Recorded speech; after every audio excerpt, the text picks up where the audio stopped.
కుంభరాశి వాళ్ళకు 2 ఆదాయము, 8 వ్యయం, 4 రాజపూజ్యము, 2 అవమానం. కుంభరాశి వాళ్ళు ఆరోగ్య విషయంలో శ్రేయోభిలాషుల యొక్క వైద్యుల యొక్క సలహాలను ఖచ్చితంగా తీసుకోవాలి. తెలియనటువంటి ఎవరో ఏదో అన్నారనో ఏదో చేస్తున్నారనో ఈ రకమైనటువంటి ఒక రకమైనటువంటి అపోహలు మీలో ఏర్పడి పరిష్కారం దొరకక పరిష్కారం కోసం కూడా కొంతమంది దుర్జనుల దగ్గరికి వెళ్ళడం, వాళ్ళే ఉత్తములు అనుకోవడం, ఎవరైతే మీ శ్రేయస్సు కోరుతున్నారో వాళ్ళు తమవారు కాదనుకోవడం, ఈ రకమైనటువంటి ఏదో తెలియనటువంటి ఒక రకమైనటువంటి వాతావరణంలో ఒక యుద్ధం మీలో మానసిక యుద్ధం ఏర్పడే అవకాశం ఈ సంవత్సరం కనబడుతుంది. జీవిత భాగస్వామితో చక్కని సఖ్యత అనుకూలతలు మీకై మీరు ఏర్పరచుకోవాల్సిన మాటలు వాడిగా వేడిగా రాకుండా తగు జాగ్రత్త పడాలి. అంతేకాకుండా మీ యొక్క సంతానం యొక్క చక్కని విజయం కానీ వారు సాధిస్తున్నటువంటి వారి యొక్క ప్రజ్ఞా నైపుణ్యాలు కానీ మీకు ఆనందాన్ని కలిగించవచ్చు.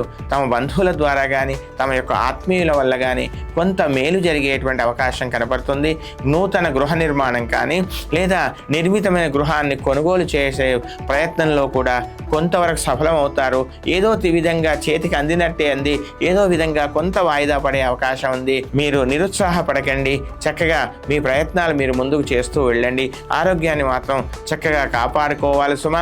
స్థానచలనం కొంతమందికి కనబడుతుంది. ఆ స్థానచలనం జరగకుండా తగు జాగ్రత్త తీసుకోవాల్సిందిగా చెప్పవలసినటువంటి ముఖ్యమైనటువంటి గమనిక. ఆరోగ్య విషయంలో ఏమాత్రం అశ్రద్ధ పనికిరాదు.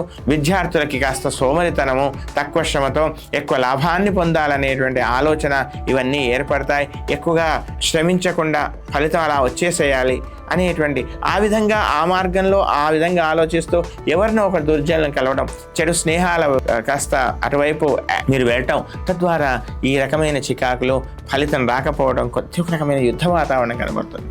మొత్తం మీద ఈ రాశి వాళ్ళకి అనుకూల ఫలితాలు కావాలంటే బృహస్పతి, శని, రాహు ధ్యాన శ్లోకాలని ప్రతినిత్యం ఖచ్చితంగా పారాయణం చేయండి. ప్రతినిత్యం నడిచే ప్రయత్నం చేయండి. అంతేనా, ఒక నిరుపేదకి రోజు భోజనం పెట్టండి. ఈ సంవత్సరం ఎక్కువగా భోజనాలు ఎందుకు పెట్టమంటున్నానంటే ఎక్కువగా ఈ రెమెడీ కనబడుతోంది. నిరుపేదకి కడుపు నిండా అన్నం పెట్టి ఒకరికి కొంచెం మనం తినే దాంట్లో కొంత అన్నం పెట్టేటువంటి ప్రయత్నం చేయండి. ఆంజనేయ స్వామి దేవాలయానికి వెళ్ళేటువంటి ప్రయత్నం చేయండి. మాటలు వాడిగా వేడిగా రాకుండా ఈ యొక్క సంవత్సరం మాత్రం తగినటువంటి కాస్త కొంత మీకై మీరు కొంత నియంత్రణ చేసుకోవాలి. వృధా ధన వ్యయం కూడా కనపడుతుంది. మొత్తం మీద సంవత్సరాంతంలో కొంతవరకు మేలు జరగవచ్చు. అనుకున్న పనులు అవుతాయి, కానీ కొంచెం ఆలస్యంగా అవుతుంది. నిరుత్సాహం అవసరం లేదు. నిరాశ పడకండి. విజయం మీ వెంట ఉంది. మీకు ముందు మంచి భవిష్యత్తు ఉంది గనక దైవాన్ని నమ్మండి, శ్రేయోభిలాషం నమ్మండి. చక్కని ఫలితాలను మీరు పొందండి.